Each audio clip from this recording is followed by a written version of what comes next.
Hello ladies and gentlemen, and welcome back to Fantasy Football, and welcome to my video. You guys have absolutely smashed that like button on my previous video for Game Week 1 review. You guys are amazing. Thank you so much for the support. As you all know, I started off really well in Game Week 1. I am not sure what's going to happen in Game Week 2. I hope I can continue. I hope I get around 60 points, which will be fantastic, but we'll see. So what I thought I'll do in this video is talk about some of the best transfer options for Game Week 2.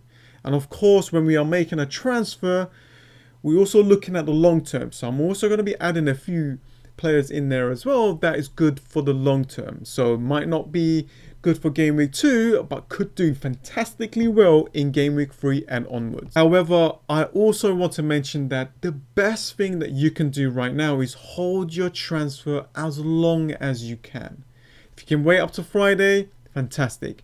If you can wait Saturday morning, even better. And the other strategy is a lot of FPL managers are thinking to bank a transfer.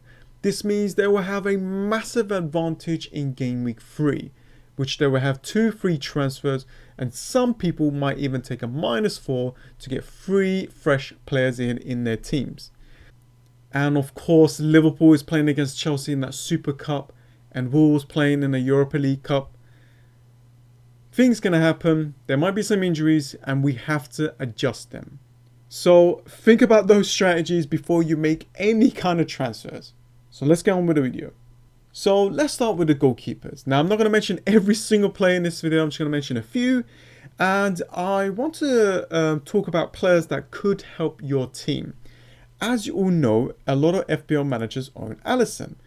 He's injured, he's going to be out for a number of weeks. So a lot of people are thinking about a replacement, 18.9%. That is pretty damn high for a goalkeeper. 6 million player. Now, I think the best option to go for is, if you want to go for like a straight swap, is going to be Edison. I say that is because you are getting a nailed on Manchester City back line. He's going to play in nearly every single game in the Premier League, and he's a fantastic option. As you can see, he's got 7 points. I'll be happy with that. He got more points than Zinchenko, which is 5.5, which is understandable, but he is not nailed on like he is. And if you want to go for like a short term, you can go for Adrian here. He is 4.5, only 2% owned, playing for that Liverpool side. Don't forget that that back four is pretty damn strong. To be honest with you, I think I would rather go and get Matt Ryan or Heaton, or maybe even Pope, instead of him. I would rather go for a Liverpool defender such as Van Dijk, Robertson, Trent. I think those are going to be better options for you to own in that Liverpool side. This goalkeeper is only going to be there for a short term. So if you are thinking to wildcard like really early, then I guess this could be a fantastic option. As for this defenders, there's not much of a differential here, but I absolutely do feel like these players could do really, really well. Wan-Bissaka 5.5, Lucas Dean 6 million, Van Dijk 6.5, and Robertson with 7. Landstrom here, 4 million, plays in that midfield position for Sheffield United, playing against Crystal Palace. Then another home game against Leicester. That is pretty damn decent. Difficult fixture against Chelsea, then a home game against Southampton. I think if this guy continues to play, I am even thinking to play him instead of Lucas Moura. So definitely try your best to get some of these defenders in your back line. Now, as for the midfielders, I have to have Sterling and Salah. If you don't have him, the best thing to do is bank a transfer and try and get them in Game Week 3, because these players are gonna do well throughout the whole season. I can see Sterling doing well against Tottenham. I can see Salah scoring a lot of goals, a lot of points for us against Southampton, who lost against Burnley away. And yeah, these guys have to be on this list. Of course, later on, I can switch them around and not always pick them. Sigurdsson, only 13% owned, so it's a little bit lower. then the Salahs and the Sterlings. 8 million, a little bit expensive, but these fixtures are fantastic. Yes, he didn't bring the points that we wanted in game week 1. He only bought 3. Obviously, there was a red card, so he had to come off early. But he had 2 chances to score a goal. I can see him scoring against Watford. I hope he scores because I do own this player. But I think if he scores against, or if he does anything in this Watford game, then there's going to be a lot of managers thinking to get him because of these fixtures. So you can kind of invest in this player. Next up is John Mcginn. 5.5, only 4% owned, scored against Spurs, scored 7 goals last season in the Championship, assisted 9. That's pretty damn decent. And these fixtures for Aston Villa is looking really, really good. Now, next up is Martial. I had to put him on this list because a lot of FPL managers are talking about him. They want to have a Manchester United cover as well. 7.5, only 8.5% owned, so it's quite low. So he could be a massive differential if he does pretty damn well. Plays up front, scored a goal. The fixture against Wolves is going to be a little bit difficult, but then against Crystal Palace and Southampton, good chance for Martial to get something. The only reason that a lot of FPL managers are talking about Martial is because it is a straight swap from Lucas Moura or Fraser to Martial.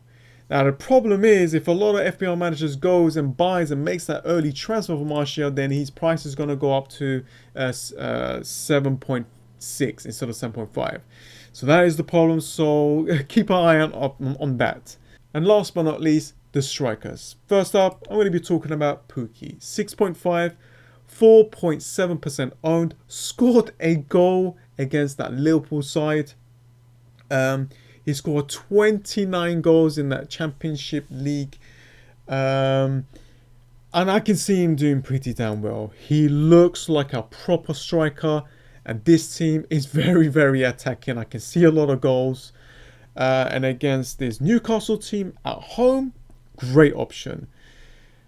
Then they got Chelsea. Could be difficult there, depending on how well Chelsea can adapt. West Ham away. Might be a good chance for him to get some points. Manchester City is going to be difficult. But then afterwards, pretty damn good fixtures for him to get some kind of points. But it looks like he can do well no matter what team that they play. They are very attacking. So we'll see how he kind of develops. But I feel like he's going to do well, at least for game week 2. Now Bamian, I have to put him on this list. I know he's 27% owned. It's quite high. But I absolutely do feel like he's going to score against Burnley. I'm a bit afraid that I don't have him in my team. He's the only player that is going to hurt my rank and hurt my feelings. 11 million though is a little bit expensive. But if you do have Harry Kane, which is 11 million, a lot of people are thinking to remove Harry Kane, go to Aubameyang, captain Aubameyang, then go back to Harry Kane. If you want to play it like that, then go ahead. It might actually work. And obviously I have to put Harry Kane here because I think he can score against anyone, even against Manchester City. And the good thing is the next game is against Newcastle at home. So that is a fantastic captain option to have. So a very, very good player that could get us a lot of points. So that is about it. I hope you guys enjoyed it. I hope I have given you some kind of idea. For me, I'm going to wait a little bit more before I make any kind of transfers. I'm going to be creating my preview video on a Thursday. And then I'm going to show you guys my transfer options. I could quickly show you guys that. Why not? If I remove Lucas Moura, if I make one transfer, I can bring Martial. Or bank the transfer, remove 2 players in game week 3 and go for Rashford and the Aston Villa player that I showed you guys as 5.5. And there we go. If I do bank my transfer, maybe I can go for someone else, like I can remove Lucas Moura, Wilson, and get myself Harry Kane, but then I have to go and get a 4.5 player. That's the problem there. I guess if I really want Harry Kane, then yeah, I can probably go with that route. But yeah, I think bringing in a player like Rashford or Martial could be a better option, because it will be a bigger upgrade from King. So we'll see. I'm still deciding, and I will create my preview video on Thursday. So I hope you guys enjoyed it. If you did, smash that like button again. Yeah, subscribe if you're new. Just like I said before, I'm here for the long run. Don't forget, my preview video will be out on a Thursday. Anyways, guys, thanks for watching, and I'll see you guys next time. See ya.